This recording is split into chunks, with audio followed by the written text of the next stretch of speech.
안녕하세요. 자, 저희는 신재생 에너지 태양광 발전이죠. 자, 기능사, 자, 핵심 요약, 쪽집게 실기 특강을 진행하도록 하겠습니다. 저희가 이제 그 신재생 에너지 기능사 보시면 필기는 솔직히 굉장히 쉽습니다. 그래서 보통은 CBT를 가지고서 문답으로 외워서 공부하시는 분들이 많이 계세요. 이게 이제 문제가 뭐가 되냐면 그렇게 공부하시면 나중에 실기 때 굉장히 힘들어진다라는 걸 좀 아셔야 돼요. 실기는 내가 문답을 하고 싶어도 뭐가 나오는지도 잘 모르고 그리고 어떻게 어느 부분을 공부해야 될지도 몰라요. 왜? 실기 기능사 실기책을 사서 보면 양이 어마무시합니다. 이걸 어떻게 다 외워? 이 정도까지 가기 때문에 필기를 조금 제대로 공부하신 분들은 요 우리 신재생 에너지 즉 태양광 발전 기능사 실기를 그나마 쉽게 합격을 하실 수가 있고요. 그렇지 않은 분들은 굉장히 어렵게 합격을 하실 겁니다. 그래서 그건 좀 사전에 미리 얘기를 드리고 그렇다면 우리가 이제 실기를 어떻게 준비를 해야 될까 이런 게 굉장히 중요합니다. 그래서 저도 이제 많은 고민을 했어요. 왜냐면 이게 기사반도 아니고 기사반이면 좀 디테일하게 해가지고서 좀 깊고 좀 넓게 해가지고서 공부를 하면 되는데 이게 기능사반인데 기능사반은 보통 한 달 정도를 잡고 공부를 하거든요. 그래서 그걸 어떻게 할까 이제 제가 고민을 한 끝에 내용은 제일 적은 양으로 함축할 수 있는 최대의 양으로 함축을 시키고 그렇다고 해서 너무 이제 영양가 없이 그냥 단답형으로만 딱딱딱 되어 있는 이런 형태의 요약 형태로 되면 이거는 좀 어떻게 보면은 이제 책으로서의 또한 아니면 교재로서의 가치가 좀 많이 떨어집니다. 그래서 어느 정도 이제 내용을 조금은 넣되 기존의 우리 출판사라든가 이런 데 이제 어디 가면은 이제 서점 같은 데 가면 나와 있는 그 교재에 비해서는 좀 양을 많이 줄여놨다 이렇게 좀 얘기를 드릴게요. 그래서 거의 한 제가 볼 때는 한 5분의 1 정도 절반 정도 5분의 1 절반 5분의 1 절반 더 되죠. 5분의 1 정도. 예, 그래서 굉장히 많은 양을 줄였어요, 제가. 최대한 다 빼버리고 시험에 잘 나오는 부분만 엑기스로 조금 넣어놨기 때문에 그거 위주로 내용 설명 간단하게 해드리고요. 이 간단하게 해도요 시간이 꽤 오래 걸려요. 예, 제가 강의를 해보니까. 예, 그리고 출제 문제가 있습니다. 기출 문제들. 그래서 기출 문제 위주로 수업을 진행을 할 거예요. 그리고 나서 기출 문제가 이제 한 개의 장이 끝나면 그 뒤에 이제 쪽지 시험 형태로 해가지고서 시험에 잘 나오는 것들만 엑기스로 모아가지고서 별도로 별도로 이제 복습을 할 수 있게끔 그러한 구조로 만들어 놓을 겁니다. 그래서 대수 있으면 한 번에 합격할 수 있게끔 자 이러한 형태로 좀 진행을 할 테니까 잘 따라와 주시면 됩니다. 자. 제1장 태양광 발전의 기초이론입니다. 이 태양광 발전의 기초이론은 우리 신재생 에너지에 대한 전반적인 내용을 설명하고 그리고 태양광 발전에서 기본적인 형태의 내용들이 들어갑니다. 그래서 그러한 형태들을 기준으로 해서 내용을 좀 잘 정리하시면 돼요. 제가 그래서 어떻게 수업을 나가는지 좀 알려드릴게요. 자, 첫 번째 신재생 에너지란 신재생 에너지는 신에너지와 재생에너지 두 개를 합쳐서 표현한 단어다라고 해요. 그래서 신에너지는 우리가 기존에 사용했던 많은 에너지들이 다 신에너지에 들어가는 거고 재생에너지는 우리가 자연으로부터 받은 에너지를 재활용해서 사용하는 에너지를 말하는 거예요. 그래서 자 신에너지 한번 읽어볼게요. 기존의 화석연료를 변화시켜 수소, 산소 등의 화학 반응을 통하여 전기 또는 열을 이용한 에너지를 신에너지 가장 대표적으로 뭐가 있냐면 수소 에너지라든가 또는 연료전지 등이 있죠. 또는 석탄 또는 액화 또는 가스화한 우리 뭐가 있습니까? 석유 뭐 이런 것들이 다 어디에 포함된다? 이 신에너지에 포함이 되는 거고 그러니까 이건 늘 우리가 지금까지 사용했던 에너지 중 하나예요. 자, 재생에너지 이게 이제 좀 중요한데 이 재생에너지에는 햇빛, 물, 지열, 강수, 생물 유기체 등을 포함한 재생 가능한 에너지를 변환시켜. 자, 재생 가능한 에너지를 변환시켜 이용하는 에너지. 이거를 재생에너지라고 합니다. 바로 태양광 발전이 여기에 들어가는 거예요. 태양광 발전이 여기에 들어가는 거죠. 예, 그래서 이거를 잘 보셔야 되는 것 같아요. 재생에너지. 자, 그 다음에 태양광, 태양열, 풍력, 수력, 해양에너지, 지열, 그리고 바이오에너지, 폐기물,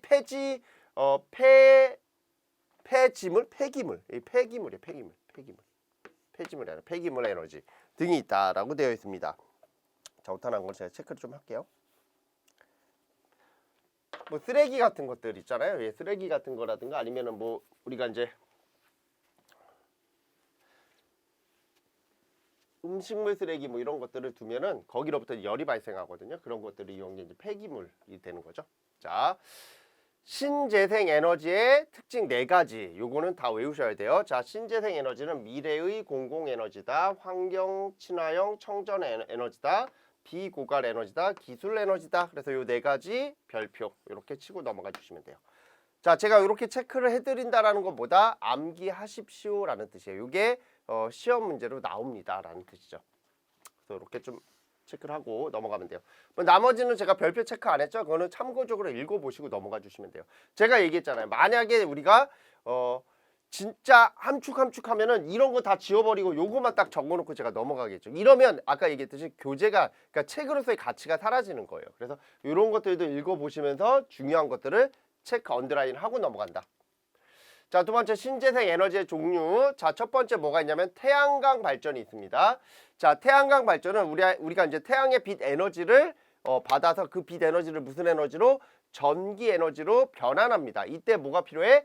예, 반도체 소자인 PN 접합. 예, 반도체 소자가 필요하고 이 반도체 소자를 통해서 빛 에너지를 전기 에너지로 변환하여 그 전기 에너지를 공급받는 형태. 이거를 태양광 발전이라고 하죠. 그래서 태양광 발전은 다른 발전기와 다르게 뭐를 직류를 얻는다라는 얻는다. 이거를 좀 잘 아셔야 돼요. 다른 발전은 다 교류를 얻는데 우리가 이 태양광 발전만큼은 직류를 얻어요. 직류를 얻어. 그래서 얘를 뭐로 바꿔야 된다? 교류로 바꿔야 돼요. 그래서 직류를 교류로 바꿀 때 뭐가 필요해? 인버터라고 하는 장치가 필요하다. 이 정도는 상식선에서 좀 알고 계셔야 돼요. 그래서 한 번 정도 쭉 읽어보시면 되고, 자, 그 다음에 나오는 게 태양광 발전의 장점과 단점이 있습니다. 자, 이거는 우리 쪽 메인이잖아요. 그러니까 메인은 외우고 계셔야죠. 장점, 단점은 다 외우시는 게 좋은데, 자, 제가 몽창 다 외우십시오라고 하면은 시험 문제가 어떻게 나옵니까를 물어보죠. 그럼 이렇게 나와요. 시험 문제는 태양광 발전에 대한 장점과 단점을 각각 3가지 적어라 또는 4가지 적어라. 많이 어렵게 나오면 4가지, 쉽게 나오면 3가지 적으시면 되는 거예요. 그래서 자, 한 번씩 읽어볼게요. 자, 태양 에너지는 무한한 양이다. 예, 태양 빛 에너지는 무한하죠? 예, 그리고 태양 에너지는 무공의 자원이다. 태양 에너지, 우리 태양광 발전에서는 뭐가 발생하지 않아? 예, 우리 유독한 가스라든가 이런 게 발생하지 않죠? 자, 그리고 지역적인 편제성이 없다. 이건 뭐냐면, 자, 서울에서 태양빛을 받는 거랑 저기 제주도에서 태양빛을 받는 거 어때요? 거의 같은 양을 받겠죠? 그래서 태양광 발전이 저는 앞으로 우리 미래에 가장 중요한 발전의 한 부분이 된다라고 생각을 해요. 왜? 자, 우리가 발전해서 발전한 전력을 항상 어디로부터? 지방으로부터 수도권, 서울까지 공급해 줘야 돼. 그러면 뭐가 필요해? 우리 흔히 말하는 송전선로와 배전선로가 선로가 필요한 거예요. 아시겠죠? 그러면 그 선로에서 뭐가 돼? 많은 비용이 발생이 되고 또 손실이 많이 발생됩니다. 근데 태양광 발전은 아까 뭐라 했어요? 지역에 편제성이 없다 그랬죠. 그럼 뭐가 돼?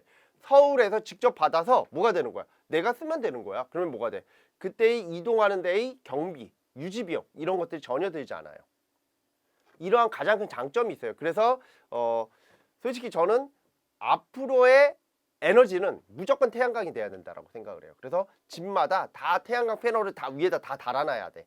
그래서 전력을 어디로부터? 한전으로부터 공급받는 게 아니라 태양빛으로부터 전력을 공급받아서 자가 발전을 해야 된다라는 거죠. 그래서 앞으로는 자가 발전의 시대가 올 것이고, 그리고 이러한 자가 발전의 주축이 바로 뭐다? 신재생 에너지가 될 겁니다.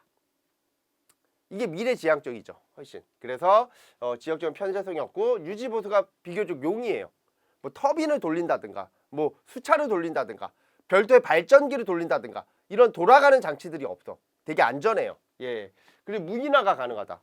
그리고 수명도 20년 이상이에요. 한번 설치가 되면 20년 이상이고 중간에 이제 인버터가 5년마다 이제 교체해야 되는 주기가 옵니다. 그래서 인버터 교체가 조금 돈이 들어서 그렇지 수명이 생각보다 꽤 깁니다. 얘도. 자, 단점으로는 에너지 밀도가 낮다. 아직까지는 태양빛을 받아서 그거를 변환하는 효율이 그렇게 높질 못해요. 지금 한 20% 정도 될 겁니다. 20% 거기서 왔다 갔다 할 거예요. 그래서 앞으로 이게 한 40%, 50% 즉 태양광을 받으면 그 에너지의 50% 정도를 전기 에너지로 바꿀 수 있어. 이러면 굉장히 에너지 밀도가 높겠죠. 예, 그리고 태양 에너지는 간헐적이다. 이게 무슨 뜻이냐면 안개가 끼거나 아니면 날이 흐린 날 같은 경우에는 또는 비가 오는 날에는 발전량이 엄청 적어요. 그래서 그러한 간헐적인 특성을 갖고 있어요. 그러니까 이런 것들을 완충해 줄 수 있는 별도의 신재생 에너지만 있으면 되는 거죠. 자, 전력 생산량이 지역별 일사량에 의존한다. 즉 일사량이 높은 곳과 낮은 곳이 있다라고 하면 일사량이 높은 곳은 잘 나오고 낮은 곳은 안 나온다. 뭐 이런 개념이 되는 거고, 그리고 온도에도 약간 예민해요. 그래서 온도가 너무 높거나 너무 낮아도 안 좋다라는 거죠. 그래서 적당한 룸 템퍼러처를 갖고 있어야 된다라는 뜻이고요. 자, 설치 장소가 한정적이고 시스템 비용이 고가이다. 자, 설치 장소가 임의의 설치 장소가 있어야 돼. 근데 이거는 모든 발전소가 다 그런 거 아니에요? 설치 장소에 제한이 없는 발전기가 있나요? 없어요. 예. 설치 장소에 한정적이다. 이거는 그나마 태양광 발전이 가장 좋은 거예요. 장소 선정에 있어서는. 왜? 자, 우리가 만약에 태양광 발전을 다 두고 싶으면 어디에다 두면 돼? 그냥 옥상에다 두면 되는 거 아니에요? 아니면 주차장 위에다 이렇게 쭉 두면 되는 거 아니에요? 바로 그런 부분이에요. 우리가 실외 주차장 같은 데다가 쭉 이렇게 태양광을 해놓고 발전기를 돌리면 되는 거예요. 그거는 실제 휴게소 같은 데 가면 다 그렇게 돼 있잖아요. 그래서 그래서 이거는 설치 장소 한정적이긴 하지만 다른 발전기에 비해서는, 다른 발전 설비에 비해서는 훨씬 유용합니다. 자, 시스템 비용이 고가다. 이게 이제 돈이 많이 든다라는 거. 이 돈이 많이 든다라는 게 문제예요. 그래서 초기 투자 비용과 발전 단가가 높다. 이런 것들. 그래서 장점 3가지, 단점 3가지는 무조건 암기하고 넘어가 주십시오. 이렇게 체크해 드립니다. 자, 그 다음에 태양광 발전이 있으면 태양열 발전인데, 태양열 발전은 일반적으로 잘 사용을 안 해요. 왜 그러냐면 열을 받아가지고서 그 증기를 이용해서 터빈을 돌린다? 이거보다는 빛을 받아가지고서 그거를 이용해서 전기를 얻는 게 훨씬 더 나아요. 그래서 태양열 발전보다는 태양열 온수기가 있는 거죠. 그래서 태양열을 이용해서, 자, 우리가 겨울철 같은 경우에는 집 안이 춥잖아요. 그래서 태양열을 집광을 해요. 집광을 해서 그 안에 뭐가 있어? 태양열을 받아서 끓일 수 있는 물이 있어요. 그 물이 집 내를 이렇게 순환하는 거예요. 그래서 집 내의 온도를 일정 수준 높아져. 실내 온도를 한 2, 3도 정도로 높일 수 있는 그러한 장치를 태양열 발전이라고 하는데, 보통 이 과정을 통해서 넘어가지는 않아요. 그래서 태양열 발전은 일반적으로 전기를 발생되는 장치로는 사용하지 않는다라는 거. 자, 그 다음으로 나오는 게 이제 풍력 발전인데, 우리나라에서 이제 풍력 발전은 저쪽 흔히 말하는 대관령이라고 하죠. 그 대관령, 제가 얼마 전에 양떼 목장을 다녀왔습니다. 그 양떼 목장을 가시면 굉장히 큰 풍력 발전이 있어요. 근데 생각보다 너무 커. 너무 크고, 얘는 항상 바람이 많이 불어야 되는 장소에 있어야 되기 때문에 지역적인 제한이 굉장히 커요. 왜냐면 우리 도심에다 둘 수도 없어. 그러니까 태양광하고는 좀 그 발전에 대한 그 커리큘럼이 좀 많이 달라져야 되는 거, 방향성이 잘 달라져야 되는 거예요. 그래서 가장 큰 장점과 단점을 보셔야 되는데, 자, 장점으로는 연료비가 없고 무인 원격 운전되지만 유지 보수 비용이 적다. 이거는 그냥 한번 돌리면 끝나는 거, 돌려놓기만 하면 사람이 가서 볼 필요가 거의 없다라는 뜻이고요. 가격 경쟁력을 확보할 할 수 있는 유일한 대체 에너지다라고 돼 있죠. 이거는 어디 가면은 이제 우리 강원도라든가 대관령 같은 데 가면은 쭉 설치를 계속 해야 되는 거예요. 또는 어디에 해상 같은 데, 우리 제주도라든가 이런 데 해상 풍력 쓸 수 있죠. 자, 건설 및 설치 기간이 비교적 짧다. 그리고 설치 높이가 높아 지상 토지를 농사, 목축 등과 같은 용도로 활용할 수 있다. 일반적으로 그 밑에 이제 소 키우고 막 그러죠. 그런 용도로 사용할 수 있다라는 거죠. 근데 생각보다 소리 많이 나요. 붕, 붕, 붕, 붕. 근처 가면 소리 많이 나요. 단점으로는 풍력이 가능한 바람 속도는 4m/s 이상이 필요하므로 장소가 제한적이다. 자, 방해물의 자연 환경 변화에 매우 민감하다. 그리고 설비 이용률이 타 발전원에 비하여 낮을 수 있다. 그러니까 설비를 그만큼 잘 사용 못할 수도 있다라는 거. 바람이 안 불면 아예 그냥 사용 못하는 거. 태양빛은 뭐 솔직히 날이 흐른 날은 있더라도 우리 일조량을 일반적으로 보면은 여기는 그래도 1년 중에 365일 중에 300일은 햇빛이 있어. 그러면 발전 단가가 굉장히 좋겠죠. 예, 근데 얘는 안 좋아요. 어쨌든 그 바람이 안 분다라고 하면 자 소음이 발생하므로 인가와 적당한 이역거리가 필요하다. 제가 얘기했잖아요. 소음이 발생한다고 윙윙윙 생각보다 커요. 그거를 계속 듣고 있으면 아마 노이로제 걸릴 것 같아요. 그러니까 거기에 뭐 소라든가 뭐 이런 걸 키운다라고 하는데 예, 소도 동물인데 그런 소리를 계속 들으면 별로 좋아하지는 않겠죠. 자, 그 다음에 수력발전입니다. 자, 수력발전도 우리 재생에너지에 들어가죠. 물의 위치 에너지를 기계적인 회전에너지로 변환하여 발전하는 것을 수력발전이라고 하고, 자, 수력발전에 대한 이론 출력은 P0라고 하고 9.8 QH 이때의 Q를 뭐라고 한다? 유량이라고 하고,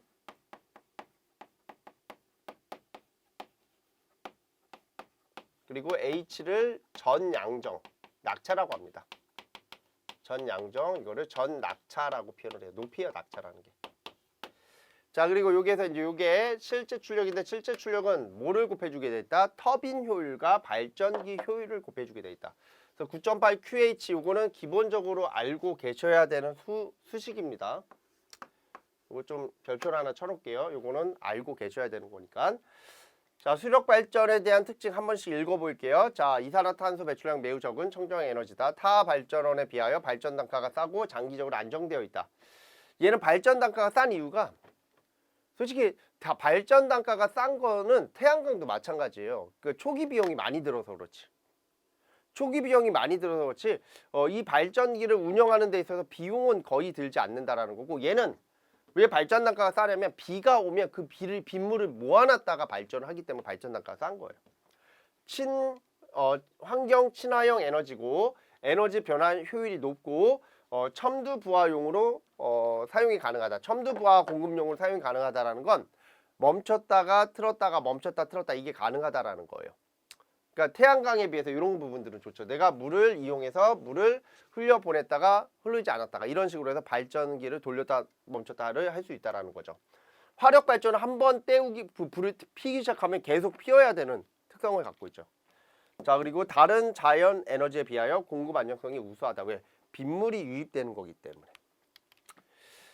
자, 물의 이용 방식에 따른 분류로는 유입식, 조정시식, 저수시식, 양수식이 있어요. 그래서 여기서 이제 조정지하고 저수지라는 건 저수지는 우리가 댐 같은 거를 둬가지고서 물을 많이 가둬놓으면 이게 저수지가 되는 거고 조정지는 댐보다는 작아요. 뭐 방파제라든가 이런 형태로 해서 좀 물을 소량으로 담아놓는 거야. 소량으로 담아놔가지고서 우리가 이제 어디에 농경 용수로 많이 사용할 때 물을 담아놓을 수 있죠. 그러한 형태 좀 작게 담아놓는 걸 조정지라고 하고요. 양수식은 조정지식과 같이 사용하는 거예요. 그래서 하천에서 물을 양수 펌프를 이용해서 어디에다 조정지에다 올려. 그리고 전기를 그 물을 이용해서 전기를 발전을 얻어내는 방식인데 얘는 양수식은 심야에 싼 전력을 가지고서 펌프를 돌리는 거예요. 그러니까 그 시간대 별로 비용이 발생되는 것을 줄여가지고서 사용하는 방식입니다. 자, 구조에 따른 분류로는 수로식, 댐식, 댐수로식 이렇게 세 가지 형태가 있다라는 거죠. 그 다음에 또 하나 더 집어넣으면 유역 변경식 뭐 하나 더 들어갈 수 있어요. 그래서 한 번 정도 읽어보시면 되고요. 자, 여기서 중요한 건 소수력 발전입니다. 자, 수력 발전 중에서도 소수력, 수력이 작다라는 뜻이죠. 소규모의 수력 발전을 말하는 거. 이게 이제 재생에너지의 일부분이 되는 거죠. 자, 소수력 발전은 대규모 수력 발전과 원리 면에서 차이가 없으나 산과 계곡이 많은 소유량 지역에 사용되는 규모가 작은 수력 발전을 소수력 발전이라고 한다. 그래서 발전 방식으로는 자, 이거 암기하세요. 수로식, 댐식, 터널식 등이 있다라고 돼 있죠. 수로식, 댐식, 터널식 등이 있으며 국내의 경우 소수력 발전은 전압차, 터널식, 댐식을 사용한다라고 되어 있습니다. 그래서 이런 게 이제 최근에 뭐 우리 직구 상품이라든가 이런 데 보면은 흐르는 개천에다가 발전기를 둬가지고서 물의 흐름을 이용해서 발전을 하는 이러한 형태를 우리는 소수력이라고 합니다. 그래서 얘는 큰 댐이라든가 큰 유량을 요구하지 않고 적당한 양의 유량만 가지고서도 뭐다 재생에너지로서 사용할 수 있다라는 거죠. 이거 소수력 발전이라고 하고요. 자, 그 다음에 네 번째 연료전지가 나옵니다. 요게 이제 제가 볼 때는 태양광하고 같이 콜라보로 묶일 놈이에요. 그래서 태양광의 가장 큰 단점이 뭐야? 밤에는 발전을 못해요. 그죠? 그러면 자, 내가 태양광 발전을 했어. 그러면 태양광 발전을 한 그 전기 에너지를 가지고서 물을 전기분해해요. 그럼 물을 전기분해하면 뭐가 나옵니까? 수소가 나옵니다. 그 수소를 뭐해서? 예, 탱크에다가 저장을 해. 수소를 탱크에다 저장해서 그 저장한 에너지를 이용해서 연료전지를 구성을 하는 거예요. 그럼 연료전지의 원리는 뭐냐면 우리 건전지 있잖아. 자, 이 건전지는 양극과 음극이고요. 양극과 음극이 있고 그 중간에 뭐가 있어? 전해질이 있습니다. 그 전해질에 이온이 녹아져 있고 그 이온의 전기분해 형태가 일어나면서 뭐가 되는 거야? 전자가 이동을 하죠. 그러면서 뭐가 돼? 전류가 흘러나갈 수 있는 구조가 되는 겁니다. 기전력이 발생이 되는 거죠. 그러면 결국에는 그 안에 있는 전해질은 시간이 지남에 따라 어떻게 돼? 사라지겠죠. 그래서 배터리가 다 닳는다, 다 방전됐다 이렇게 표현하죠. 그러면 그 안에 있는 그 전해질을 지속적으로 공급하면 뭐가 되는 거야? 그게 연료전지가 되는 거예요. 그 전해질을 수소로 잡는다라는 거죠. 그래서 수소를 지속적으로 공급해줘서 뭐가 되는 거다? 그 전력을 지속적으로 공급해줄 수 있는 형태를 우리는 뭐다? 연료전지의 원리라고 한다. 이렇게 보시면 돼요. 그래서 여기 보시면 물을 전기분해하여 수소를 액화하여 저장해 두었다가 수요기에 연료전지를 가동하면 전기의 저장과 사용을 적절히 사용할 수 있다. 자, 우리가 전기차라고 있잖아요. 전기차. 자, 전기차가 있고 그 다음에 뭐가 있습니까? 수소차가 있잖아. 바로 수소차가 이 연료전지를 이용했다라고 생각하시면 돼요. 그래서 수소차라고 해서 수소를 넣어가지고 폭발을 이용해서 이게 아니라 예, 수소가 연료전지에 에너지로 들어가고 그 연료전지에 의해서 전기차의 역할을 하는 거예요. 그러면 그 수소차만 있으면 뭐가 되는 거야? 나중에 자, 우리가 수소차에 탱크로리가 있다라고 하면 그 탱크로리에다가 뭐를 수소를 계속 뭐 할 수 있어? 전기분해해가지고 물을 전기분해, 물은 많잖아요 우리. 물을 전기분해해서 얘 뭐가 되는 거야? 이 수소 에너지를 계속 액화시켜가지고 계속 저장을 해놔. 그쵸? 그러면 전기의 가장 큰 단점이 뭐다? 저장성이죠. 저장성이 아주 안 좋아요. 근데 이러한 연료전지의 수소를 액화시키는 이 기술을 이용해서 예, 수소를 우리가 액화시켜서 저장을 해놨다가 이거를 연료전지로 사용한다라고 하면 이 수소가 결국에 뭐다? 전기잖아요. 그래서 이러한 부분들이 태양광하고 굉장히 접목이 잘 될 겁니다. 그래서 내가 만약에 태양광 발전을 자가 발전을 사용해. 그러면 집에서 내가 집에 있을 때도 있지만 집에 없을 때도 있잖아. 그럼 집에 없는 전력의 일부를 없을 때 전력이 된 그 태양광 발전된 일부를 어디에다가 바로 우리 수소 전기 분해에다가 투입을 시켜줘요. 그래서 거기에서 전기 분해를 통해서 수소가스를 또 별도로 액화시켜서 모아놔. 그리고 그걸 다시 전기로 바꿔서 내가 사용을 해.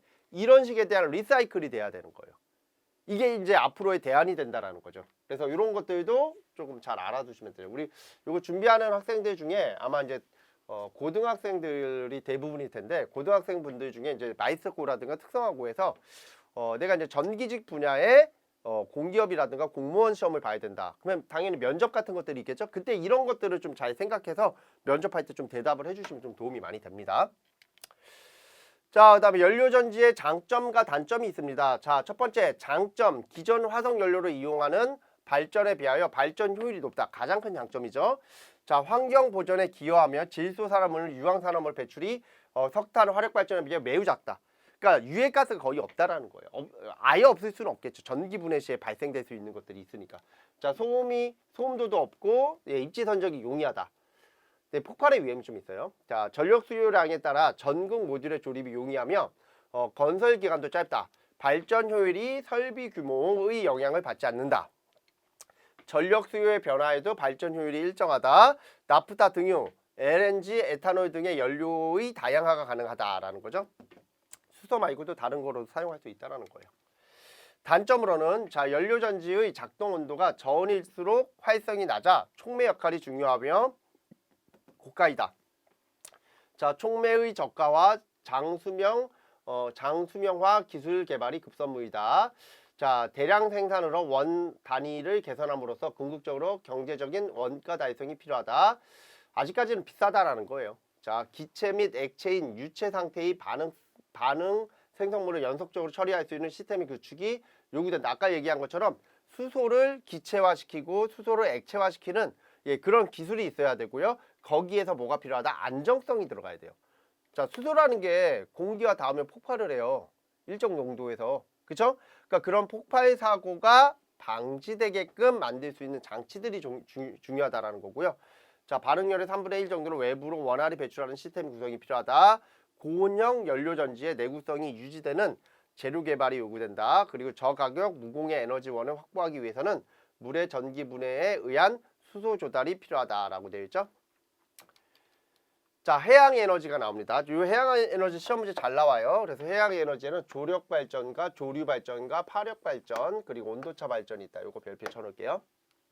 자, 기본적으로 좀 개별적으로 알고 있어야 돼요. 자, 조력 발전이라 하면 자, 우리가 이제 바닷물을 이용하는 게 자, 요 해양 에너지인데 바닷물 중에서도 자, 우리나라는 민물과 썰물이라는 게 있죠. 조수간만의 차. 그래서 물이 밀려 들어왔을 때 그 물을 어디에다가 방파제 같은 데를 이용해서 가둬놔요. 댐이라든가 방파제를 이용해서 가둬놔. 그랬다가 그 가둬놓은 물을 방류하면서 뭐 하는 거야? 발전기를 돌려. 그게 조력 발전이야. 조력 발전은 임의의 댐이라든가 방파제가 있는 게 조력 발전이고, 조류 발전은 이러한 조수간만의 차가 큰 지역에 그냥 뭐를 둬가지고서 발전기를 둬서 들어갈 때 나갈 때 발전기가 돌겠죠? 이런 형태 댐을 별도로 설치하지 않는 게 이게 바로 뭐다? 조류, 물의 흐름을 이용한 거고, 조력이라는 거는 임의적으로 내가 물을 가두는 거예요. 가뒀다 사용하는 거. 자, 그 다음에 파력은 우리 파도가 이렇게 치잖아. 파도가 치면은 이 파도는 상하로 움직이죠. 이 상하로 움직이는 거를 원형에 대한 에너지로 바꿔. 그래서 그거로 뭐를 해? 발전기를 돌리면 그거를 파력 발전이라고 하는데, 얘는 약간 애매해요. 바람이 좀 있어야 되고 바람이 있는 지역에 있어야 되고 막 그러니까 보통은 이제 이런 것들도 제주도 같은 데서 해상풍력하고 옆에 이제 같이 콜라보로 들어가서 사용이 되는 경우. 왜냐면 바람이 불어야 파도가 세거든요. 그래서 그러한 형태로 사용하는데 아직까지는 뭐 큰 발전 성능이 그렇게 좀 좋지는 않다라고 하고요. 자, 온도차 발전이라는 거는 우리가 이제 햇볕이 태양으로부터 이렇게 바닷가에 이렇게 쬐지면 그 바닷가 표면의 온도는 20도씨 20도씨를 왔다 갔다 하고요. 그리고 우리가 항상 물의 온도는 4도씨에서 제일 비중이 크다라고 해서 항상 심층수는 물의 온도가 4도씨가 되는 거예요. 그래서 우리가 겨울철에 강 같은데 물이 얼잖아요. 물이 얼면은 항상 어떻게 생각해요? 아, 여기 안에는 물고기 추워서 어떻게 사나라고 얘기를 하는데, 걔네들이 물속으로 쭉 들어가. 그럼 물 아래는 어떻게 4도씨 정도가 유지가 되는 거예요. 이해가 됩니까? 그래서 그 안에서 살다가 이제 봄이 되면 위로 올라오는 거죠. 바로 그런 내용이 적혀 있는 겁니다. 그래서 심해에는 4도씨가 되고 표면에는 20도씨가 돼. 그래서 이 온도차를 이용해서 프레온 가스와 같은 온도에 좀 어느 정도 변화가 되는 이런 매체들을 이용해서 발전하는 기술이다. 근데 별로 이렇게 온도차 발전도 별로. 그러니까 이게 해양 에너지가 조력, 조류, 파력, 온도차 발전이 있는데 여기에서 그나마 사용하는 게 이제 조력 발전이죠. 나머지는 뭐 좀 미비하죠. 참고적으로 봐주시면 되고요. 그래서 오직 했으면 해상 풍력을 우리가 사용을 하겠습니까? 발전 효과가 좀 미비되니까 이렇게 사용을 하겠죠.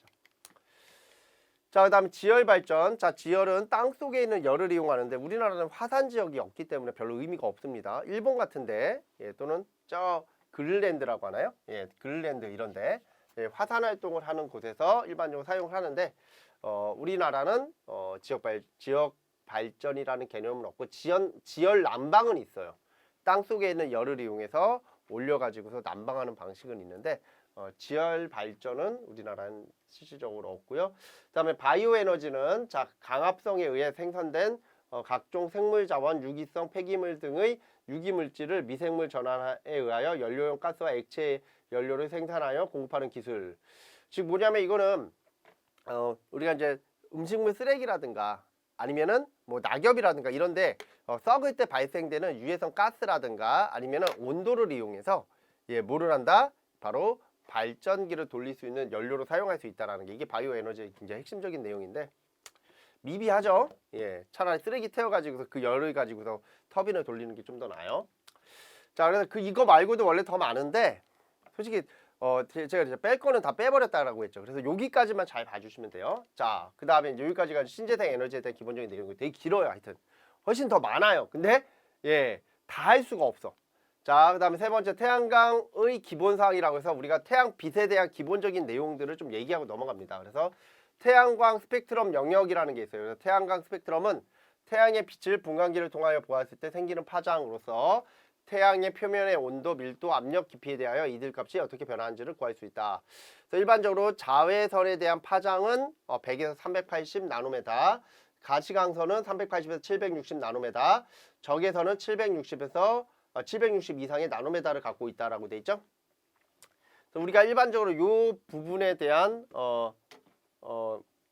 가시광선 영역을 우리가 눈으로 확인할 수 있는 거죠. 눈으로 이제 봤을 때 이 색채라든가 이런 것들을 느낄 수 있는 게 이 가시광선 영역을 우리가 볼 수 있는 거고, 자외선, 적외선은 우리가 볼 수 있는 영역이 아니죠.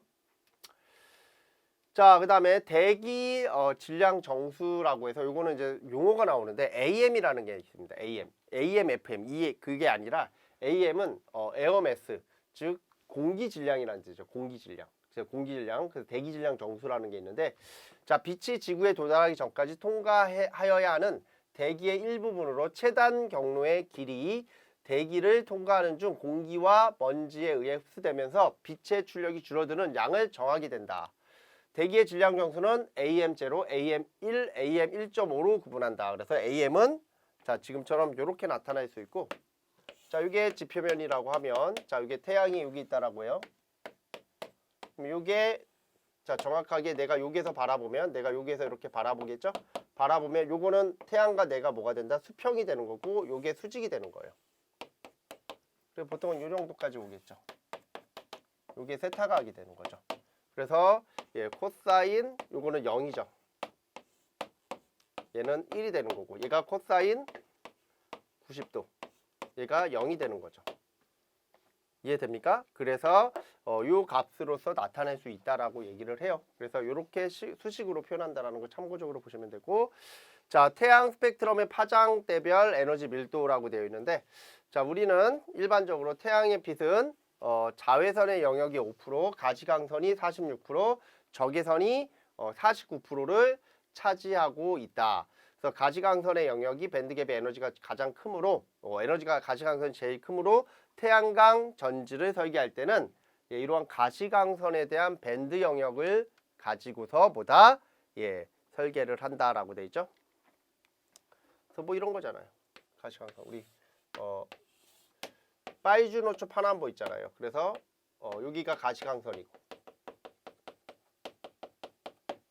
그죠? 예, 여기가 보라색이고 여기가 빨간색이라고 하면 여기에 적외선, 적외선, 예, 여기가 자외선이 되는 거죠.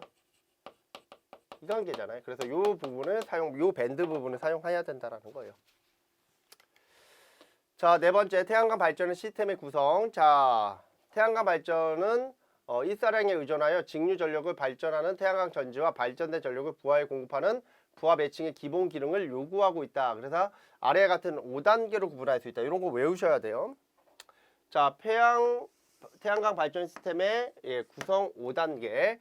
자, 첫 번째 뭐가 있냐면 태양 전지 어레이. 즉 우리 태양 전지를 보면 하나의 셀이 여러 개로 구성되어 있는 틀이 하나가 있습니다. 그걸 모듈이라고 하고, 그 모듈을 일렬의 형태로 예, 군집해 놓은 거를 어레이라고 합니다. 그래서 태양 전지 어레이가 군집되어 있는 이런 어레이가 하나가 있고, 이런 태양 전지가 이렇게 태양 전지 어레이가 있고, 이걸 어레이라고 합니다. 어레이가 있고 이런 식으로 가대가 되어 있겠죠. 그리고 이 어레이로부터, 즉 태양 전지로부터 전력이 나오잖아. 그럼 그 전력을 뭐 해야 돼? 예, 일정 수준 조절해 줘야 되는 장치가 필요해요. 왜 그러냐면 여기서의 태양광 전력이 다 조금씩 달라요. 예, 왜 일조량이 태양이 움직이잖아. 움직이니까 약간씩 조금씩 다를 수 있어요. 또는 요 효율적인 부분에 있어서 좀 다를 수 있어요. 결정적인 부분에서도 다를 수가 있어요. 실리콘 결정이 어떻게 됐느냐에 따라서 조금씩 오차 차이가 있어요. 그거를 조절해 줘야 돼. 그걸 직류 전력 조절 장치라고 해요. 그 다음에 이 직류 전력 조정 장치를 만약에 내가 우리 집에 사용해서 나중에 이걸 다시 저장해놨다 사용을 해. 그러면 축전지가 필요한 것이고, 이거를 우리가 집에서 사용할 땐 집은 교류잖아요. 그러면 교류에 필요한 거는 바로 인버터가 필요한 거죠. 그리고 만약에 내가 이거를 한전 측에다 제공해 줄 때는 뭐가 필요하다? 개통 연계 장치가 필요한 거예요. 그래서 이렇게 5가지는 기본적으로 좀 알고 계시면 좋아요. 그래서 태양광 발전의 구성 5단계 이렇게 봐주시면 되고요. 자, 두 번째 뭐가 나오냐면 주변 장치와 그 다음에 전력 제어 장치가 있습니다. 자, 주변 장치라 함은 밸런스 오브 시스템이라고 해서 일반적으로 이제 어레이와 같은 구조물, 기타 구조물 형태들을 다 모아서 뭐라고 한다? BOS, 주변 장치라고 하고, 자, 그러면 당연히 하드웨어가 있으면 소프트웨어가 있어야겠죠. 이 소프트웨어의 개념이 바로 뭐냐면 PCS, 전력 계통이 되는 거죠. 그래서 파워 컨디셔너 시스템이라고 해서 전력에 대한 모든 계통을 다 포함해서 뭐다? PCS라고 하는 거예요. 그래서 어레이와 축전지를 제외한 인버터 등의 전기적인 전력 변환 기구류의 제어 보호 장치 일체화된 유닛을 다 뭐라고 한다? PCS라고 한다. 예, 이렇게 좀 전력 제어 장치라고 한다. 같이 좀 용어 좀 알고 넘어가 주시면 되고요. 자, 요 참고 요거는 좀 기억을 하셔야 돼요. 자, 우리가 한전 배전 계통의 연계 시의 구성 방법이 있습니다. 자, 아까 얘기했듯이 첫 번째 뭐가 있어야 돼? 어레이가 있어야 되죠.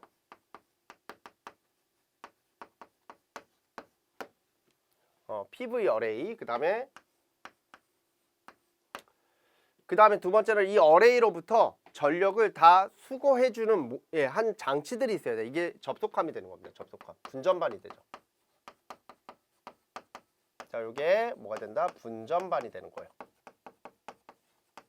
그래서 이 분전반 안에는 뭐가 있어야 돼? 차단기가 있어야 돼. 그죠? 예, 그리고 또 뭐가 있어야 됩니까? 예, 인버터가 있어야 되겠죠. 그 다음에 나와야 되는 게 예, 인버터. 자, 그 다음이 인버터. C가 인버터.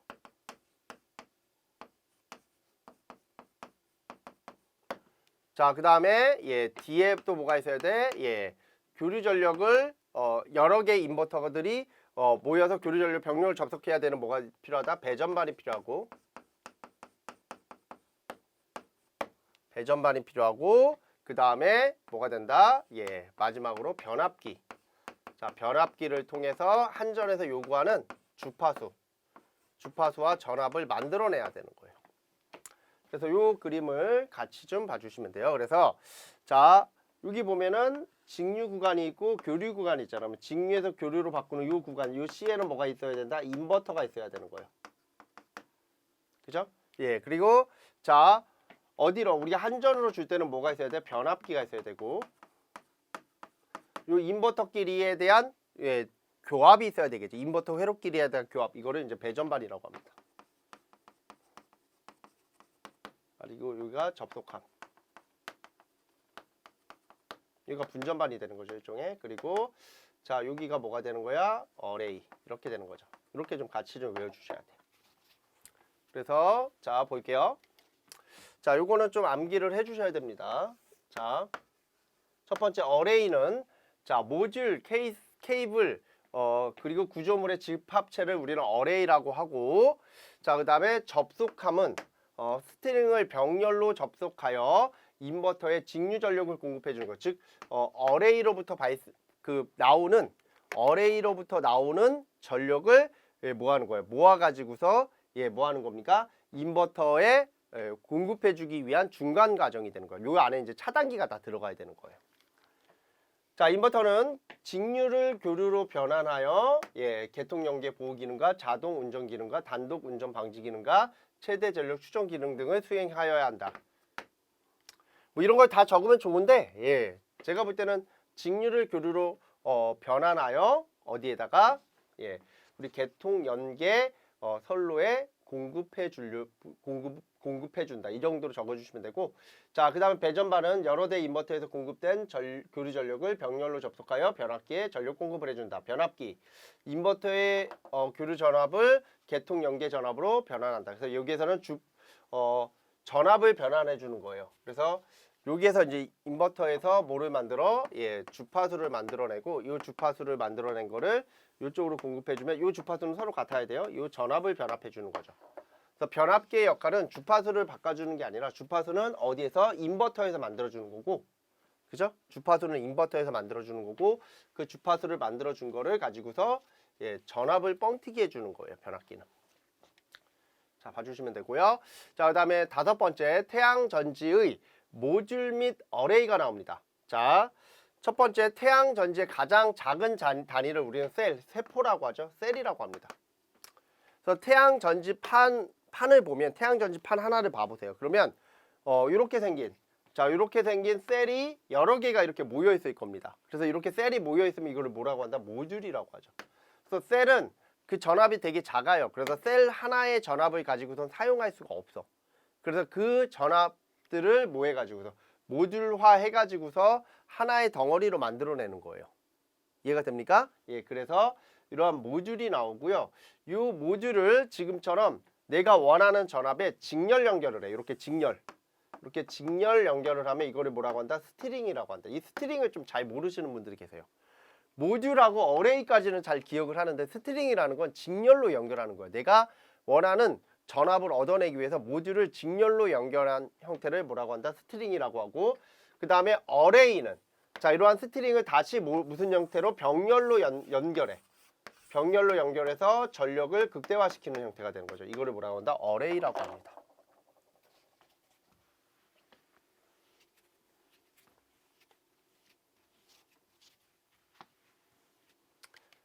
자, 첫 번째 셀 한 번씩 읽어볼게요. 자, 태양전지의 최소 단위를 셀이라고 하며 일반적으로 태양전지의 종류로는 이 셀의 종류로는 실리콘, 화합물, 적층형 등으로 세 가지로 분류할 수 있죠. 자, 밑줄 그어놓을게요. 태양전지 셀의 분류로는 실리콘, 화합물, 적층형 이렇게 세 가지가 있다라는 거.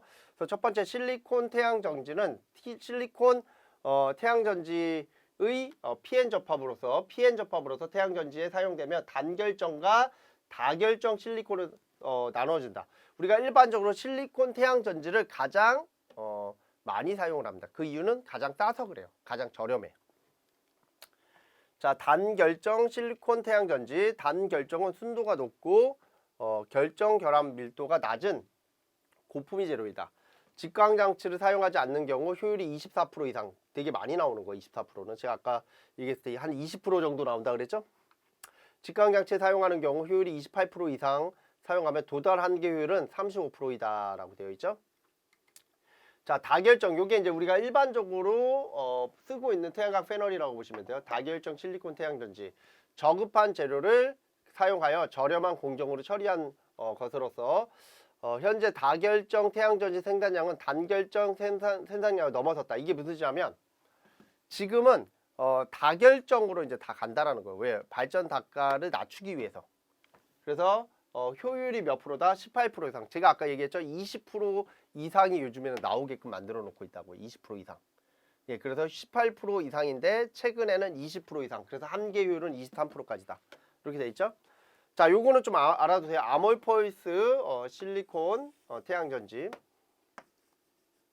자, 아몰포이스 실리콘 태양전지 모듈은 실리콘 태양전지 모듈에 비하여 고전압 저전류 특성, 고전압 저전류 특성을 지니며 온도 상승에 따른 출력 감소율이 실리콘 태양전지에 비하여 적어. 자, 사막 지형과 같은 고온 지역에 사용할 경우 효과적이다. 이렇게 문제가 나올 수 있죠. 자, 다음 설명에 대한 태양전지는 무엇인가 라고 해서 나오죠. 그래서 이 내용이 다 들어갈 거예요. 그래서 실리콘 태양전지 모듈에 비하여 고전압 저전류 특성을 지니며 온도 상승에 따른 출력 감소율이 실리콘 태양전지에 비하여 적어 사막과 같은 고온에서 사용할 수 있는 효과적인 특성을 갖고 있다. 이렇게 나오면 아몰포이스 실리콘 태양전지다. 이렇게 좀 기억을 하시면 돼요. 자, 그 다음에 화합물 태양전지. 자, 이 화합물 태양전지는 일반적으로 어디에서? 우주항공에서 많이 사용을 합니다. 어차피 우주항공 쪽은 값싼 거를 올리면 안 돼. 비싼 걸 올려야 돼. 어차피 올라갈 거니까. 그래서 그때 고효율로 사용할 수 있는 게 화합물 태양전지인데, 자, 요게 이제 GA가 갈륨입니다. GA, 요게 갈륨. 그리고 AS가 비소야. 비소. 그리고 자, 요게 인디듐. 인디듐.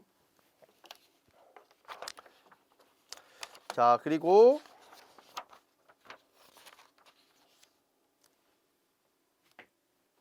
인듐. 인디듐, 인듐, 인듐이래. 인디듐, 인듐. 그리고 예, P가 인입니다. P, 인. AL은 알루미늄. 그냥 앞에서 쭉 읽어주시면 돼요. 자, 이거는 갈륨 비소라고 읽어요. 갈륨 비소. 인듐인, 인듐인이라고 읽고 갈륨 알루미늄 비소. 갈륨 인듐 비소. 이렇게 읽어주시면 돼요. 자, 그래서 고가 고효율 특성을 지니고 있어 군사용, 우주용 등에 주로 사용되며 직접 처리형으로 높은 강흡수율을 얻을 수 있다. 그래서 자, 요거 밑줄 읽을게요. 갈륨 비소. 갈륨 비소는 태양 전지 중에서도 가장 효율이 높다. 이거 좀 기억을 해주시면 되고, 얘는 계속 나와요. 보다 보면은. 자, 적층형 태양 전지에 대한 특성. 자, 적층형 태양 전지는 화합물 태양 전지의 우수한 특성과 실리콘 태양 전지의 장점 두 가지를 혼합한 것으로서 최근에 많은 개발을 하고 있다. 그 중에서도 이제 염료 감능형 태양 전지를 이용한 것들이 많고, 그 다음에 효율 향상을 위하여 파장별로 방막을 적층한 적층별 방막 태양 전지가 있다. 이게 이제 적층형 태양 전지의 특성이 되는 거죠. 이렇게 그냥 한번 읽어보시면 돼요.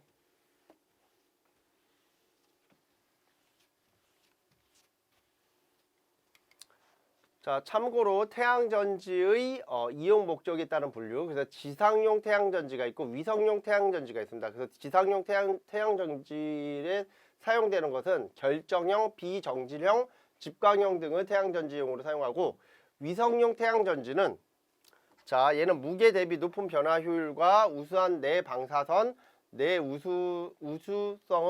우주성을 지녀야 하므로 예. 얘는 보다 자외선보다 훨씬 에너지가 높은 방사선 등의 태양전지가 노출되면 광 변화 효율이 크게 떨어지므로 이에 적합한 갈륨 비소를 사용한다. 그래서 위성용으로는 갈륨 비소를 사용하는 것이 좋다라고 되어 있죠. 자, 이렇게 좀 정리하시면 돼요. 그래서 갈륨 비소가 계속 나오고 있죠. 예, 그래서 요거를 조금 기억을 하실 필요가 있어요. 그래서 위성용 태양전지 또는 화합물용 태양전지의 가장 효율이 높은 게 보다 갈륨 비소다. 이렇게 좀 기억을 하시고 넘어가 주셔야 돼요.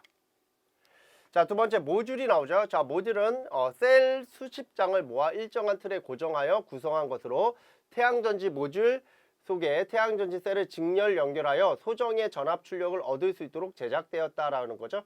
일종의 태양전지는 건전지라고 보시면 돼요. 이 건전지를 직렬로 모듈형 해가지고서 내가 원하는 전압을 만들어내는 거예요. 셀 하나의 전압은 지극히 낮기 때문에 얘를 직렬로 연결을 해서 내가 원하는 전압이 12V다 그러면 12V, 5V다 그러면 5V, 18V다 그러면 18V를 만들어냅니다.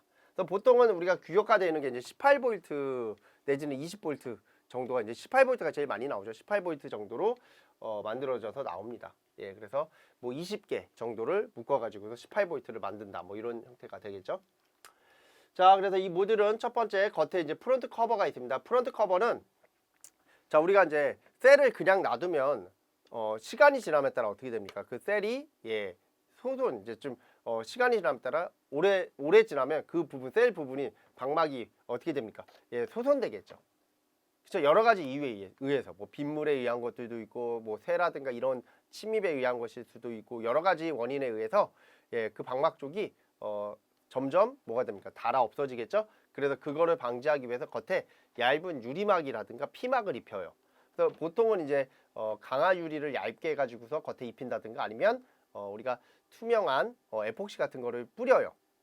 근데 이제 에폭시는 시간이 지남에 따라 이제 색깔이 좀 변색되기 때문에 보통은 유리막 같은 거를 얇게 한다라는 거죠. 그게 이제 프론트 커버라고 보시면 돼요. 그래서 강화 유리형으로 뭐 이렇게 분리되어 있다라고 되어 있죠. 그다음에 프레임. 자, 프레임은 모듈의 이제 겉부분이 되는데 그 겉부분은 일반적으로 우리 액자 틀이라고 보시면 돼요. 액자 틀처럼 겉부분은 알루미늄으로 이제 일반적으로 알루미늄 합금으로 많이 만듭니다. 그래서 알루미늄으로 만들어 가지고서 그 알루미늄 겉에다 아크릴 도장을 입혀요. 그러면 부식이 일어나지 않겠죠? 자, 그 다음에 뭐가 필요하다? 설치용 구멍, 홀이 파져 있어야 돼요. 그 프레임 안에는 홀이 파져 있어서 걔를 뭐하게끔 거치할 수 있게끔 가대에 볼트라든가 이런 걸 연결해 가지고서 거치할 수 있게끔 만들어야 되겠죠. 그래서 구멍이 있어야 되고, 그 다음에 그 모듈 뒤에 보시면 단잠이라고 해서 이렇게 네모난 게 있어요. 저희 그 책 보면은 사진 있죠. 예, 거기에 이제 단잠이 있는데 그 단잠이 안에 있는 그 안에 있는 셀들에 대한 형태가 이제 다 전선으로 연결이 되어 있고, 그리고 겉에 단자대가 있어요. 그래서 그 단자대에 선을 연결해서 쓸 수 있게끔. 항상 얘네들은 각 플러스 마이너스 단자마다 2개씩 있어야 돼요. 그래서 하나는 온 거, 하나는 가는 거, 이런 식으로 가게끔 만들어놔요. 자, 다시 한번 말씀을 드리면 요게 셀이고, 지금 요 모듈 끝났습니다. 그 다음에 스트링 나오겠죠? 스트링 나오고, 그 다음에 어레이가 나오겠죠? 자, 스트링을 아까 얘기했듯이 직렬로 연결한 게 스트링이라고 했잖아. 그래서 자, 스트링은 모듈을 직렬로 연결한 집합된 구성된 것을 뭐라고 한다? 스트링이라고 한다. 자, 지금처럼 자, 이런 식으로 직렬로 연결을 하는 거예요. 그래서 여기가 플러스 하나가 이렇게 가고, 그리고 요 마이너스랑 플러스를 연결해. 이렇게 마이너스랑 플러스를 연결해. 이렇게. 자, 그리고 요 마이너스가 이렇게 가요. 그러면 결국에 뭐가 된다? 자, 여기에서 나오는 게 17.5V, 17.5V, 17.5V. 제가 얘기했죠. 아까 18V 정도 나오게끔 20장을 연결해가지고 연결하는 경우가 많다 그랬죠. 예, 그래서 얘가 다 더해지면 뭐야? 3개의 전압, 직렬일 때는 우리 이거잖아. 건전지 이렇게 보시면 돼요. 이렇게 연결했잖아요. 이게 직렬이잖아요. 그래서 여기가 플러스 마이너스 플러스 마이너스 플러스 마이너스로 연결된 거죠. 그럼 여기가 17.5V, 여기도 17.5V, 여기도 17.5V면 요거 다 더하면 52.5V가 되고, 자, 이때 얘는 직렬이니까 뭐가 일정해? 전류가 일정하잖아. 그래서 그때 전류는 3A가 된다라는 거예요. 그럼 이거 두 개를 곱하면 VI가 전력이죠. 그래서 요거 두 개 곱하면 157.5입니다. 정확하게는 157.5W가 될 겁니다. 그 얘기가 여기 적혀 있는 거예요. 이렇게. 자, 이거를 뭐라고 한다? 스트링이라고 한다. 이렇게 직렬로 연결한 형태를 우리는 스트링, 이렇게 좀 정리하시고요. 자, 넘어갈게요. 자, 그 다음에 네 번째 어레이가 있죠. 자, 어레이는 스트링과 과대, 그리고 케이블을 포함한 모든 구성을 뭐라고 한다? 어레이라고 한다. 표준 시험 조건일 때, 자, 표준 시험 조건 STC라는 게 있습니다. 그래서 스탠다드 테스트 컨디셔너라고 해서 STC의 조건이 있어요. 그래서 얘는 뭐 온도를 몇 도씨의 기준 잡고, 그리고 우리 에어매스 있죠? 에어매스를 1.5로 잡고, 뭐 이런 것들에 대한 기준이 있어요. 뒤에서 한 번 더 얘기할 거예요. 그래서 걔를 기준해서, 그래서 일사강도가 1000 와트 퍼 제곱미터, 그리고 셀 온도를 25도씨, 그 다음에 AM을 에어매스를 1.5로 잡아놨을 때 이 조건에서 이 출력이 어레이에 표현돼야, 그러니까 출력이 표시되어 있어야 된다, 명쾌하게 표시되어 있어야 된다라고 하는 거고요. 자, 회로의 구성은 스트링, 역류 방지 다이오드, 바이패스 다이오드 이런 것들은 뒤에서 얘기할 거예요. 서지 보호 장치, 직류 차단기, 접속함 등으로 구성되어 있다. 어레이의 구성 요소가 이렇게 되어 있고요. 자, 그 다음에 이 어레이는 일반 건축물에 설치하는 방식과 대지에 설치하는 방식 두 가지로 나타내는데, 이 일반 건축물에 대한 설치하는 방식은 뒤에서 건축물에 설치하는 건 뒤에서 얘기할 거고, 요 대지에 설치하는 방식이 바로 요 밑에 나옵니다. 자, 그래서 일반 건축물에 설치하는 방식은 지붕 건재형, 지붕 설치형, 벽 설치형, 뭐 이거 말고도 이제 몇 가지가 더 있어요. 그리고 대지에 일반적으로 설치하는 경우는 고정형, 반고정형, 추적형 이렇게 세 가지가 있다. 이런 것들도 좀 알아두실 필요가 있고요. 세 가지씩 물어볼 수 있으니까. 자, 그 중에서 이제 고정형은 우리가 흔히 보는 형태죠. 그냥 이거예요. 대지가 있으면, 지면이 있으면 이 지면에다가 이렇게 가대를 설치하고, 이게 가대입니다. 가대를 설치하고 이렇게, 자, 모듈을 이렇게 두죠. 그러면 여기에 태양이 있어요. 태양이 이렇게 있겠죠. 요 각이 몇 도다? 요 각이 30도. 30도가 되고 남향을 갖게 돼 있습니다. 남향 30도. 요 고정식을 항상 이렇게 놔야 돼요. 남향 30도. 그래서 가장 값이 싸고 안정되어 있는 구조다. 그래서 얘는 움직이지 않으니까 안정되어 있겠죠. 당연히 고정을 다 시켜버립니다. 일반적으로 이렇게 다 해요. 자, 반고정은 태양전지 어레이를 경사각을 계절에 따라서, 이 경사각을 계절에 따라서 내가 이렇게 상하로 바꿔줄 수 있는 그러한 장치가 있는 거를 뭐라고 한다? 반고정 어레이라고 합니다. 고정보다는 손이 조금 더 가지만 효율은 좀 더 높일 수 있겠죠. 그 다음에 그 다음에 뭐가 나온다? 추적형 어레이가 나오는데, 자, 트래킹 어레이라고 하는데, 추적형은 말 그대로 추적을 하는 거예요. 그래서 추적 방향에 따른 분류와 추적 방식에 따른 분류, 이렇게 몇 가지가 있다. 두 가지가 있습니다. 크게. 그래서 추적 방향에 따른, 자, 추적 방향에 따른 분류는 단방향 추적식, 그 다음에 양방향 추적식, 이렇게 두 가지가 있고요. 그래서 단방향 추적식은 어레이가 태양의 한 축만을 추적하도록 설계된 방식으로 상하, 좌우 추적식으로 나눠진다. 일반적으로 상하로 많이 두겠죠. 상하로 둬서 태양의 빛이 여기에서 여기로 왔다 갔다 할 때 얘도 왔다 갔다 움직이게끔 하는 게 바로 다 추적식이고, 양방향은 상하, 좌우를 동시에 추적하는 방법이다. 이렇게 봐주시면 되고, 자, 그 다음에 추적 방식에 따른 부류. 자, 추적 방식에 따른 부류로는 자, 이렇게 있죠. 그래서 감지식, 그 다음에 프로그램 추적식, 그 다음에 혼합식, 그리고 혼합 추적식. 그래서 여기서 이제 감지식을 일반적으로 많이 사용하겠죠. 감지식은 태양을 따라서 해바라기처럼 움직이는 거예요. 그래서 해바라기처럼 태양이 이쪽으로 가면 걔가 이쪽으로 움직여. 예, 그거를 우리는 감지식 추적법이라고 해요. 태양의 추적 방식 감지부를 이용하여 최대 일사량을 추적해가는 방식, 이거를 감지식이라고 하고, 프로그램 추적식은 어레이 설치 위치에서의 태양의 연중, 이동 궤도를 추적하는 프로그램을 내장한 컴퓨터 또는 마이크로 프로세서를 이용한 프로그램이 지시하는 연, 월, 일에 따라 위치를 추적하는 방식이다. 자, 혼합식 추적법은 프로그램 추적법을 중심으로 하여 운영하되 설치 위치에 따른 미세적인 편차를 감지부를 이용하여 주기적으로 수정하는 방식이다 라고 되어 있죠. 한 번씩 쭉 내용은 한 번씩 읽어보시면 되고, 방식에 대한 분류는 다 외우셔야 돼요. 그래서 시험 문제가 이렇게 나와요. 자, 어레이의 추적형 방식에 따라서 추적 방향과 추적 방식에 따른 분류를 각각 두 가지, 세 가지를 적어라. 이렇게 나올 수 있어요. 그래서 이렇게 좀 정리를 하시면 돼요. 자, 그 다음에 어레이의 설치 높이는 요거 기억하셔야 돼요. 어레이의 설치 높이는 지면으로부터 몇 메다? 0.6m 이상. 이런 것들은 외우셔야 되죠. 이런 거 그냥 단답으로 그냥 바로 나올 수 있죠. 지면으로부터 0.6m 이상 높이를 갖고 있어야 된다라는 거예요.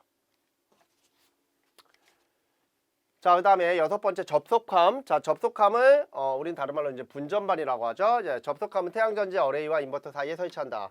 자, 여기가 뭐가 있냐면, 자, 이렇게 어레이가 있다라고 할게요. 여기 어레이. 그러면 이 어레이 옆에 뭐가 있다? 접속함이 있어요. 접속함. 그러면 여기로부터 이렇게 접속이 되고, 그리고 여기서 이렇게 인버터가 되는 거죠. 이런 구조로 돼 있다라는 거예요. 그래서 자, 여기 저희가 사진을 가져왔는데, 여기 보면은 이게 뭐냐면 직류전압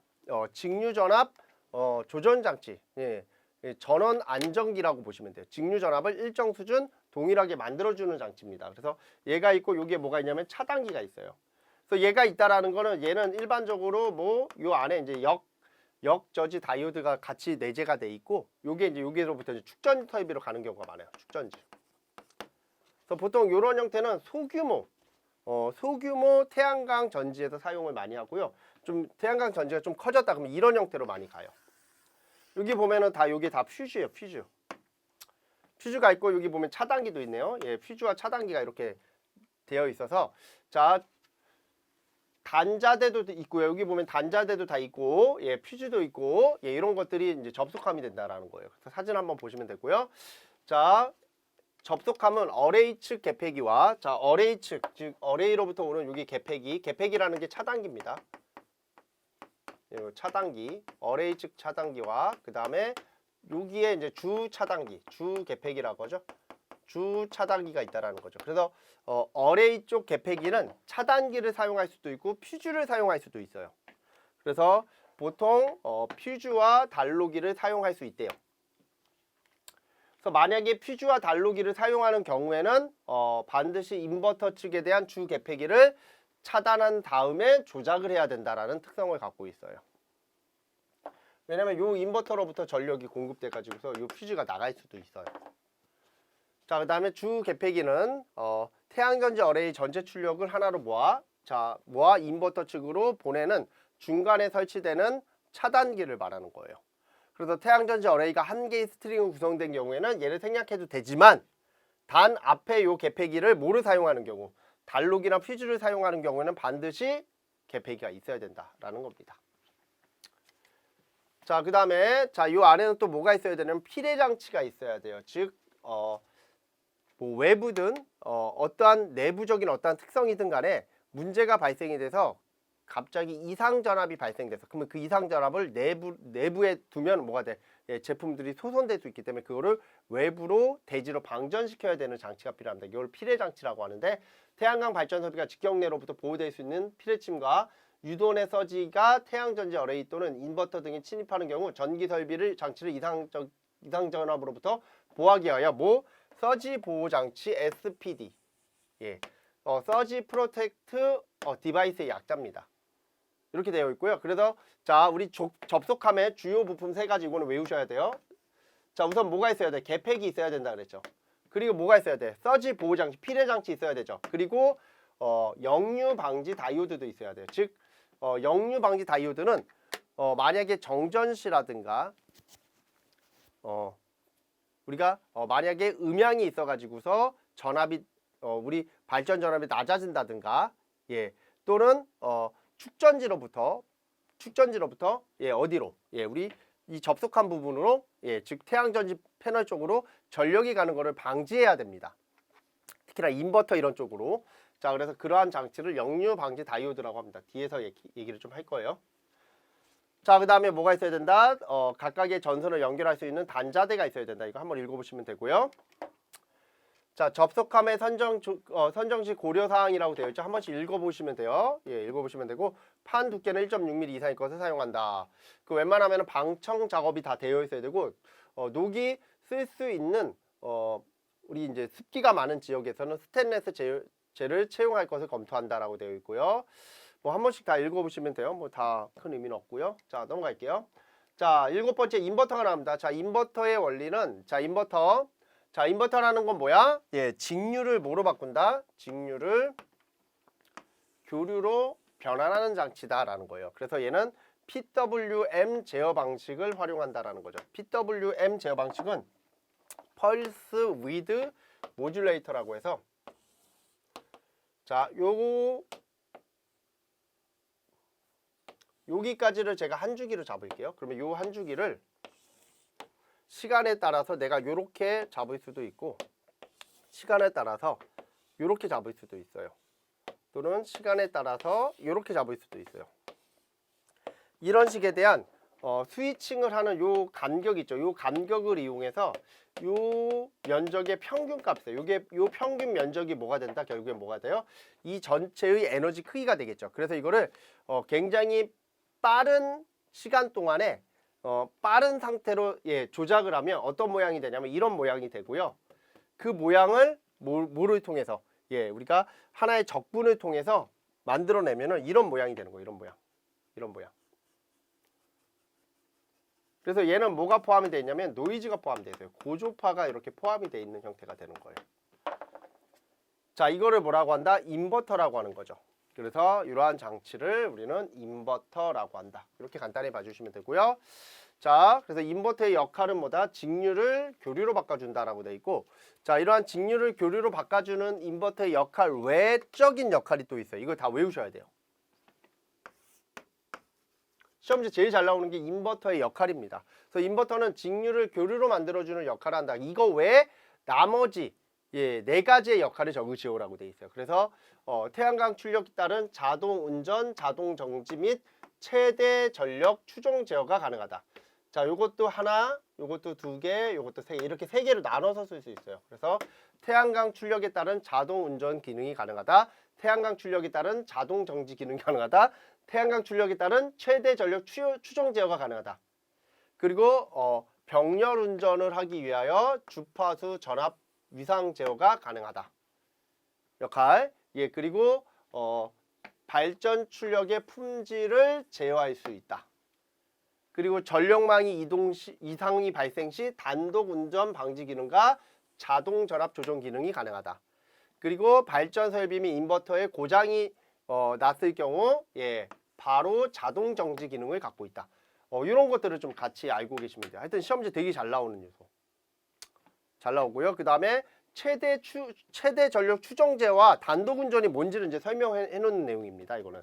그래서 최대 추정 제어 MPPT라고 하는데 최대 출력 운전이 될 수 있도록 추정하는 인버터 기능을 우리는 뭐라고 한다? 최대 전력 추정 제어라고 하고, 단독 운전이라고 하는 거는 한전 계통의 정전이 발생할 경우 태양광에서 계속 지속적으로 전력을 공급해 주면 안 되겠죠? 그래서 인버터에서 중간에서 끊어버려야 되는 거예요.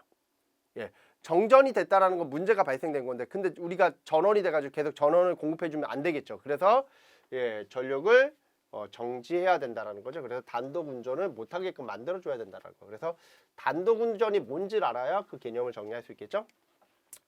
자, 인버터의 분류는 전류 방식에 의한 분류. 자, 이것도 다 알고 계셔야 돼요. 인버터의 분류는 전류 방식에 의한 분류, 제어 방식에 의한 분류, 절연 방식에 의한 분류.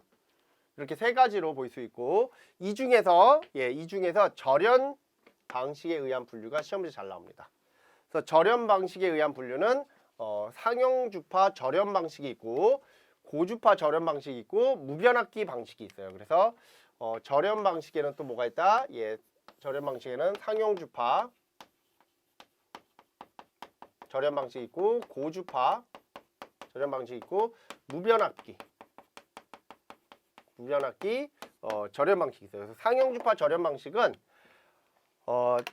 태양 전지로부터 발생된 게 직류죠. 이 직류를 바로 교류로 바꿔. 그리고 바로 교류로 바꾼 다음에 그 교류로 바꾼 거를 다시 변압기를 이용해서 변압을 해. 그러면 그 변압기를 이용해서 변압할 때 그 변압기가 절연 변압기가 들어가는 거예요. 이거를 뭐라고 한다? 상용주파 절연 방식. 우리가 일반적으로 가장 많이 사용하는 방식이고요. 자, 그 다음에 고주파 절연 방식은 태양 전지의 직류 출력을 고주파 교류로 변환해. 고주파 교류로 변환해요. 그래서 이 고주파 절연 변압기를 이용하여 전력을 공급받고 다시 이거를 상용 주파로 주파 교류로 변환하여 한전 계통에 공급해주는 방식을 말하는 거예요. 절연의 안정성이 높다 이렇게 되어 있고요. 내용을 한번 읽어보시면 되고 제목만 잘 보시면 돼요. 자, 무변압기 방식이 이제 일반적으로 우리가 이제 태양광 발전에서 제일 많이 쓰는 인버터 방식인데, 태양 전지를 직류로 바꿔줘요. 그래서 DC-DC 컨버터, 이거를 초포 제어라고 하죠. 직류로 바꾼 다음에 다시 이거를 AC로 바꿔줘. 그럼 여기서 이제 단점이 뭐냐면 직류가 교류에 포함될 수 있는 단점, 고주파가 교류에 포함될 수 있는 단점이 있어요. 그래서 이러한 단점을 갖고 있다라는 거죠. 그래서 상용주파 교류로 변환하는 방식으로서 고효율 수경량화에 가장 유리하다. 저가의 시스템 구현에 적합하며 변압기를 사용하지 않기 때문에 안정성에서는 불리하지만 안정성 확보를 위해 복잡한 제어가 요구되는 부분들도 있다. 그래서 무변압기 방식이 일반적으로 가장 손쉽게 사용하는 방식 중 하나다. 이렇게 보시면 돼요. 자, 그래서 참고로 인버터의 병렬 운전 조건은 뭐가 같아야 된다? 전압의 위상, 크기, 주파수가 같아야 된다. 요거 별표. 자, 그 다음에 인버터 선정의 체크사항, 요것도 다 외우셔야 돼요. 자, 종합적인 부분에 대한 체크사항, 연계하는 계통측과 전압 및 전기 방식이 일치하는지 여부, 국내외 인증된 제품인지에 대한 여부, 설치 용이한지에 대한 여부, 비상재해 시 자립 운전이 가능한지에 대한 여부. 나머지 쭉쭉쭉 다 읽어보시면 돼요. 어찌됐든 간에 4개까지만, 4가지만 외워주십시오. 암기. 다 외워주시면 좋은데 다 못해요. 4가지만 외워주시면 돼요. 그래서 종합적인 부분 4가지. 그 다음에 요것도 다 외우셔야 돼요. 태양광의 유효 이용 관한 체크사항, 그리고 품질에 관한 체크사항. 이렇게 4가지, 3가지 이렇게 물어보거든요. 그래서 전력 변화 효율이 높을 것, 그 다음에 최대 전력 추정제에 의한 추출이 가능할 것, 야간 등의 대기 손실이 적을 것, 저부하실 손실이 적을 것. 자, 그 다음 전력 품질의 공급 안정성에 대한 체크사항은 잡음 발생 및 직류 유출이 적을 것, 고조파 발생이 적을 것, 기동 정지가 안정적일 것. 이렇게 좀 같이 정리하시면 돼요. 자, 그 다음에 요거는 아까 얘기했던 무변압기 방식의 인버터 직류 성분의 함유율 검출입니다. 그래서 얘는 0.5%를 초과하지 않아야 된다는 거죠. 인버터 내 함유가 0.5%가 초과되지 말아야 된다는 거죠. 최대 출력 전류에. 그래서 이거 한 번씩 읽어보시면 되고요. 자, 그다음에 8번째 개통 연계 장치. 자, 개통을 연계하기 위한 보호 장치. 이거 좀 다 외우세요. 자, 과전압 계전기, 저전압 계전기, 주파수 계전기, 과전류 계전기. 이것도 원래 다 숫자까지 다 외우셔야 돼요. 과전압 계전기 59번, 저전압 계전기 27번, 주파수 계전기 81번, 과전압 계전기 51번. 자, 개통 연계 개통 이상 시, 자, 한전하고 우리 태양광 발전을 연계할 때 태양광 발전 시스템의 분리와 투입 조건이라고 돼 있죠. 그래서 자, 단락 및 지락 고장으로 인하여 선로 보호 장치를 설치해야 된다. 예, 그리고 차단 장치는 한전의 배전 계통의 정전 시 투입이 불가능하도록 하여야 한다. 그래서 한전이 뭐가 되면, 예, 정전이 되면 우리 쪽은 끊어야 되는 거예요. 인버터에서 그런 기능을 갖고 있어야 돼요. 자, 그다음에 연계 고장 시에는 자, 0.5초 요거 별표. 연계 고장 시에는 0.5초 이내에 분리하는 단독 운전 방지 장치가 설치되어야 된다. 즉 연계 계통의 고장 시, 즉 단락 사고라든가 차단기가 동작됐을 때 얘도 자동으로 차단이 돼야 되는 거예요. 그리고 정전 복전 후 5분 초과하여 재투입해야 된다. 즉 0.5초 이내에 분리가 회로가 분리가 돼야 되고 태양광 전원이 분리가 돼야 되고 그리고 정전 복귀 후 5분 이후에 재투입이 돼야 된다. 자, 여기까지 정리하시면 돼요. 자, 내용이 되게 길죠. 맞아요, 엄청 길어요. 그래서 이렇게 한번 보시고요. 저희는 잠깐 쉬었다가 뒤에 나오는 우리 주요 기출 문제 있죠? 예, 그거 같이 한번 풀어보도록 하겠습니다.